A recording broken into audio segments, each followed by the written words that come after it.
Welcome to Chapter 1 video presentation. This video presentation attempts to answer the following overreaching question. What is project procurement management? This presentation, just like all chapter presentations, are based on the book used in this course titled Project Procurement Management, Contracting, Subcontracting, Teaming by Quinton Fleming. Upon completing this video lecture, you should be able to do the following. Explain what project procurement management is. Discuss the main reasons as to why companies choose to procure their project scope from outside. Explain how a project can be decomposed into make and buy components.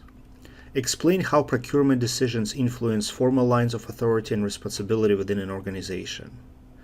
Discuss the dual role of a project manager under procurement arrangements. Also, you should be able to explain why procurement authority is often centralized. Explain how procurement authority delegation influence projects and project managers. Identify potential solutions for mitigating the conflict between a centralized procurement function and the needs of a project manager. List the 4 phases of project procurement management, and finally discuss activities and deliverables within each project procurement management phase that we cover in this video presentation.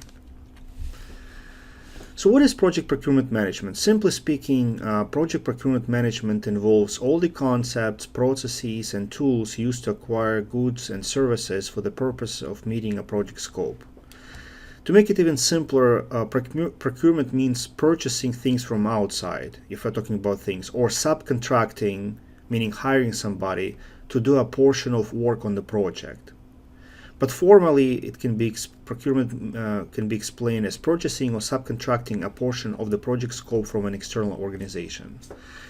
So in other words, instead of producing all the required assets yourself in order to accomplish a particular task, and instead of doing all the work yourself as an organization, what you're doing, you're purchasing those assets and labor from outside.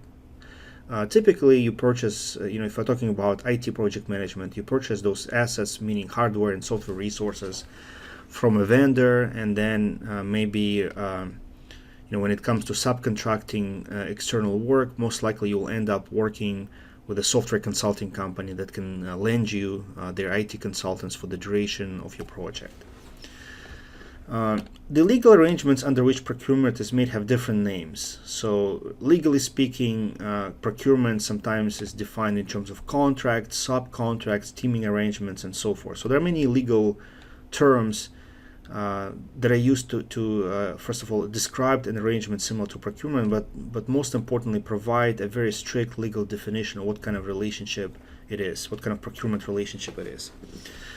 Now, procurement or subcontracting is done to improve chances of project success. In other words, the reason companies engage into procuring products or assets or goods or external labor from outside is that they believe it's a better deal for them. It will help them to save money or complete the project faster or get the kind of quality that is needed in order for their project to be successful. Since scope is often procured nowadays, a project manager must be able to function as a procurement manager. In fact, I think nowadays it's rare to find an IT or telecommunications project where most of the assets and most of the work is done by an internal team. Okay, most of the time, at least, many hardware and software assets are purchased from outside, and oftentimes external labor is brought from the outside of organizational boundaries to assist with the project. So nowadays, a project manager often, if he or she works in the IT context or any kind of other context, because subcontracting is also quite common in construction management, for example, right?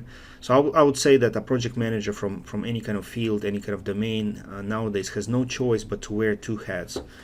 One hat is the head of a project manager, and the other hat is the head of a procurement manager. So that's why procurement management is such an important topic under the umbrella of project management. Now, why companies procure goods and services? So take a look at the following 2 quotes from a top manager of a large telecommunication company, MCI. Just pause this video for a minute, read these 2 quotes, and then reflect on the question as to what kind of benefits procurement seems to create for organizations that decide to procure goods and services related to a project from outside. So pause for a minute, read those quotes, and reflect on the meaning of those quotes, please.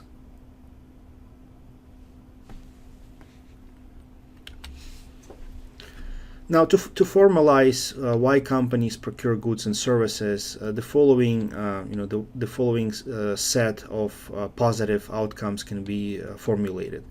First of all, companies procure goods and services to quickly expand knowledge or expertise of their company.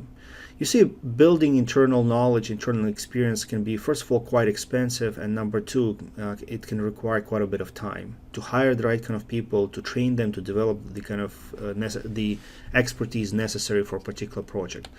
Now, instead of doing that, you can save time and money simply by buying, the expertise from outside, by hiring the people with the necessary, let's say, consultants with the necessary knowledge and experience to work for your company or your project. Sometimes procurement is more to get access to other resources such as labor, facilities, licenses, investments. So it's not about saving money, or it's not about acquiring the expertise that the company does not have. It's more like, they just don't have any extra resources to do something, right? Now think about it. In any given organization, most people, they have a job title, they have certain responsibilities. And the way the corporate culture is set up nowadays, everybody's working full force, meaning it's hard to find, maybe it's not hard, but at least formally, right? Everybody has a full-time job, so it's hard to find some kind of slack resources and in the form of employees who do nothing and put them on a project, because most likely those employees, they already have something to work on, to worry about. So sometimes you just don't have labor, facilities, licenses, or any kind of prior investments to get something done. So you need to purchase those resources from outside. Also, we already mentioned that benefit. Procuring goods and services from outside allows a company to quickly expand. Okay, so it's easy to sign a contract with a company with another company for a set duration, so that they join your company at least for a certain period of time and help you with a particular project. And also, if you do something like that, it's not only it's faster to create this kind of relationship as opposed to building your own organizational unit to accomplish a particular task or project. It's also able to downsize quickly if required, because if you build an internal unit for accomplishing a particular project or task or working on a particular product, then downsizing becomes a bit problematic, because those are your employees. You need, there are many legal requirements when it comes to dismissing employees. It takes time. You need to give them a notice. Now, with a contractual relationship, none of those things are required. So you hire people to work for you for a specific duration of time. Once the contract expires, they have to leave, and you don't, as a company, as an organization, you don't owe anything to them. So downsizing can be very quick too. Now, since we keep mentioning that procurement is often used in the context of projects, meaning to procure a certain portion of a project, it's worthwhile to reflect on the basic definition of a project, so that we know exactly what we're talking about. So what is a project? Typically, a project involves the creation of something that is both unique and important, and therefore requires special approach. So by definition, a project is something that is new, something that hasn't been done before, at least in this specific organization or in this specific context, right? So that's why projects, they typically have a relatively clear boundary with other routine activities performed within an organization. So a project is a new separate endeavor. It's not related to routine operational / maintenance tasks already performed by other employees. It's something that is new, it's something that is unique, and it's something that is not routine. Also, projects typically have clear objectives, or should have clear objectives, so that it's clear what is the exact outcome or deliverable of a particular project. And also, unlike routine activities related to routine operations of a company's, projects have beginning and an end. So they're not routine permanent endeavors. They have a clear start and finish date. Now, to expand on this idea that nowadays companies and project managers purchase at least some of the project scope from outside, we can explain that with the following formula. So you see, a project can consist of numerous work packages or tasks that need to be accomplished in order to to take this project from start to finish. And nowadays, some organizations and some project managers, when they look at every work package or work item or each task comprising a project, they make the following decision: whether to make that, to accomplish or make that work package internally using internal labor and internal resources, or buy it from outside. So nowadays, a lot of projects they can be decomposed into make packages and buy packages, meaning some things are done internally, but other things are procured from outside. Now, if a manager decides to procure some of the scope externally, then the following problem arises. The formal organizational structure will not be of much help sometimes in monitoring and controlling the procured portion of the project, the portion of the project that is being bought from outside. For example, a CEO can monitor and control only work performed internally. Okay, no matter how powerful, how respected a CEO is within his or her company, you need to understand that this CEO may have little or zero influence over an employee in another company, right? So when the CEO decides to initiate a project that subcontracts some of the work from another organization, then his or her power is greatly diminished. And it's legally, a CEO cannot tell an employee in another organization what to do or not to do, right? If there is any kind of dispute or an attempt to force an employee in a different organization to do something, then most likely it's done through court by suing this other company and things like that. But something that is not cheap or easy. Okay, since legally a CEO in one company or any kind of employee or manager in one company cannot control what employees or managers in another company are doing, right? And that kind of relationship is often created through procurement, where one company works with another company. Then legal arrangements must be made to monitor and control work performed on the outside of the organization. So this vacuum in authority and control has to be filled by some kind of contract or legal arrangement between two companies working together. So this is a visual illustration of this point. So you have an organization with a CEO, and the CEO hires a project manager to deliver a particular project. Now, as long as the project manager makes things internally, in other words, produces work items with internal staff, then both the project manager and CEO can have a great degree of control over what's being produced and how it's being produced. But once they decide to purchase something from outside, let's say to subcontract a portion of the project's work to consultants, or just buy some hardware or software assets from the outside, then this control is greatly diminished. You see, we have this punctuated line. There are no formal lines of authority unless a contract is made, right? But you need to understand that even if a contract is made between two companies, then because again, by definition, those are not the same companies, right? So even if there's a contract, there's still lack of visibility as to what this other partner is doing, how they're doing it. So there's still even with a contractual relationship, the level of control, the level of visibility that a CEO or project manager has in that external organization is greatly diminished. Now, also, if a project involves procurement, then a project manager may wear two hats. The first hat is that of a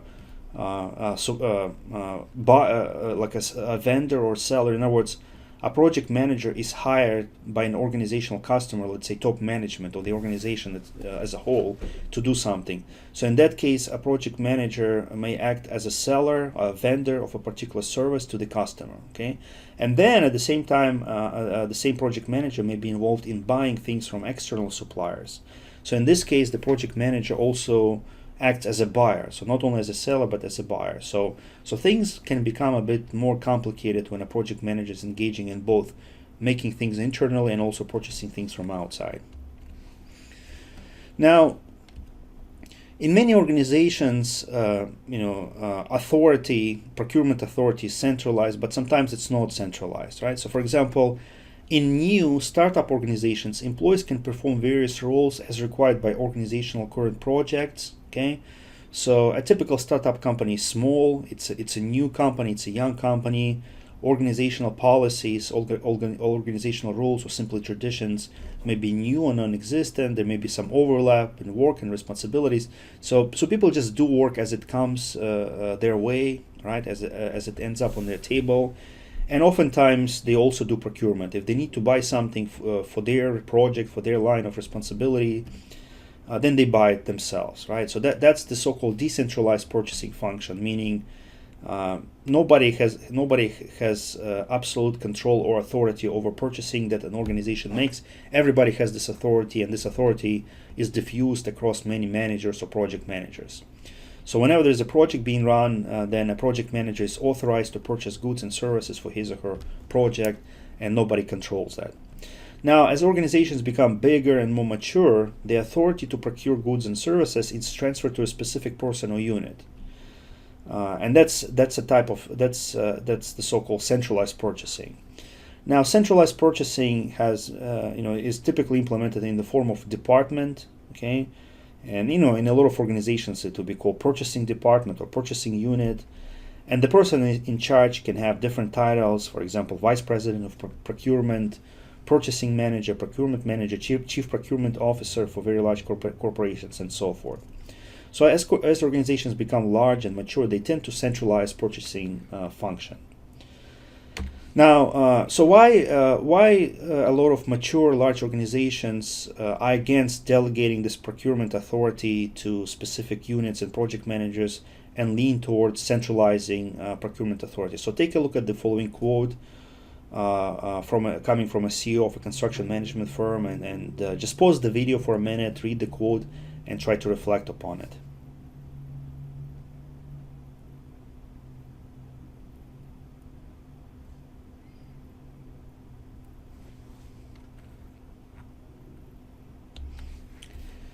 So, some formal reasons for delegating procurement authority or centralizing procurement authority within one central procurement department are listed here.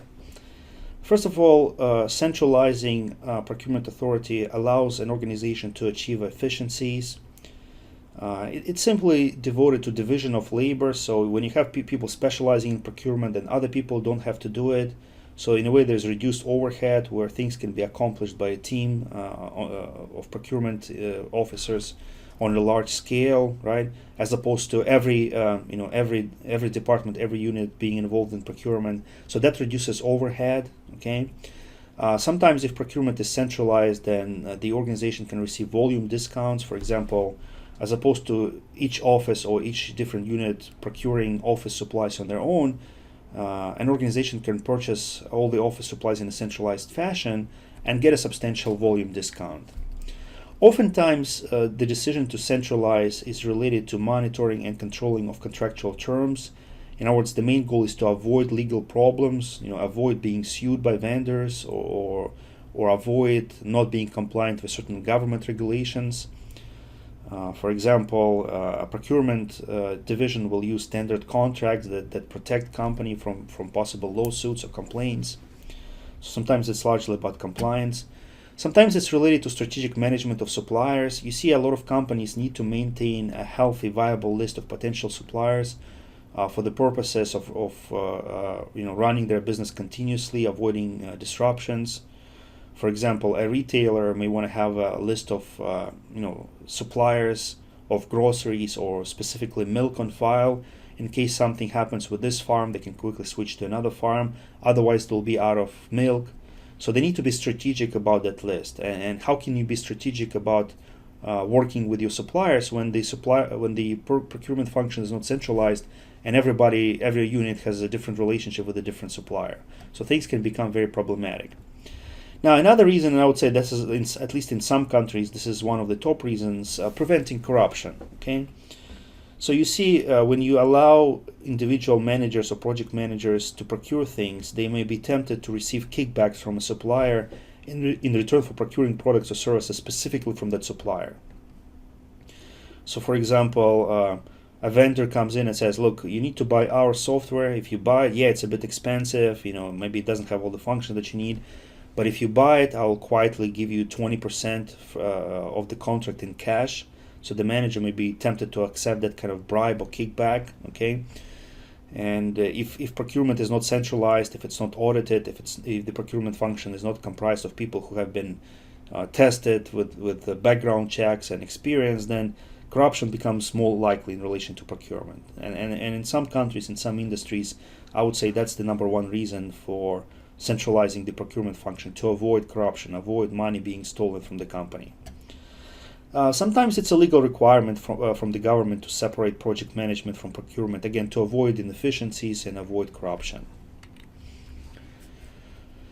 So how does delegation of procurement authority, how does centralization of procurement influence projects? Well, you see, a project manager must work with an authorized person to make procurements. So a lot of organizations is just like that.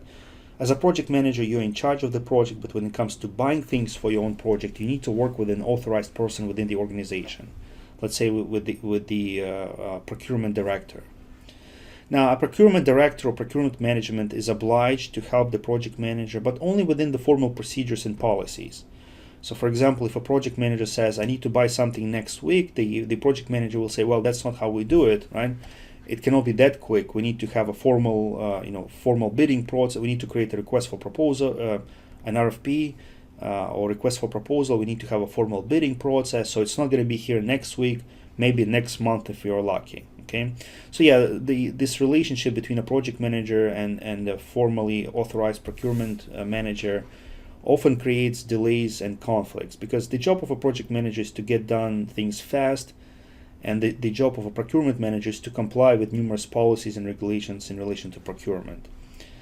Now, sometimes a compromise can be reached, things can be made easier for a project manager when at least some funds are allocated to the project manager. So, some kind of petty cash account or maybe even great account, so that for small or minor purchases, a project manager does not have to go through the entire loop dictated by the current purchasing regulations and policies. So if it's something small, then the project manager should be able to buy it for his or her project on his or her own. So what are the main phases of project procurement management? Well, in this course, we're going to center our discussion around the following 4 phases: planning procurements, conducting procurements, administering procurements, and closing procurements. And in Chapter 1 presentation, we'll talk briefly about the main activities and deliverables in each of those 4 phases. Phase number 1, planning procurements. It begins at the start of a new project. That's where, when the particular project starts, that's when a project manager should start planning for procurement. It includes the make and buy analysis, where, let's say, you create a work breakdown structure for a project, and then you look at it and you decide whether you're going to buy a particular task or hire people for a particular task, or you're going to produce it internally. You're going to perform this work internally.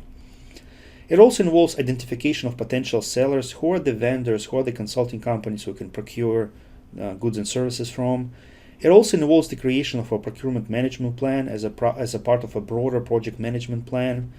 It ends with a list of goods and services to be procured. Oftentimes, a request for proposal RFP is created for each project scope item to be procured. So that could be also included under planning procurement, the creation of an RFP document for each of the project scope item to be procured. Conducting procurement involves using the previously developed RFPs to request formal proposals from sellers.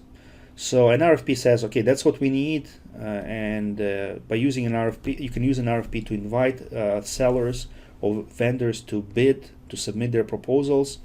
And then once those proposals are submitted to your organization, they are formally evaluated. And then the conducting procurement phase ends with the award and issuance of procurement contracts to the sellers who are selected as a part of this formal evaluation and selection procedure. Now, when it comes to administering procurements, this phase involves monitoring sellers' performance. It may take some time for a seller to deliver, to produce the item that was supposed to be produced. So your organization needs to be monitoring and controlling what the seller is doing to avoid costly mistakes at the end, to avoid surprises at the end. Sometimes, working with an external supplier involves some compromises. So this phase may also involve managing changes to the seller's authorized scope. In other words, you agreed on something, but then life may dictate its own terms, and there may be some changes or deviations from the original contract. So you may want to be involved in managing and authorizing changes to the originally agreed upon scope, so that some flexibility can be given to the seller, to the vendor, to get things done without being overly restricted by the contractual terms. And closing procurement involves settling all open contractual issues, right? So for example, if something is missing, something was not delivered, then you'll go back to the vendor and you make sure that this aspect, that part is delivered, is properly done.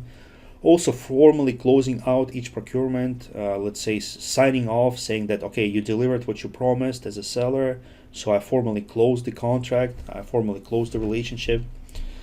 Preserving records, let's say in an archive, in case something goes wrong in the future with the procured asset or service, then those records can be used to investigate what happened, whether it was a violation of contractual terms and so forth.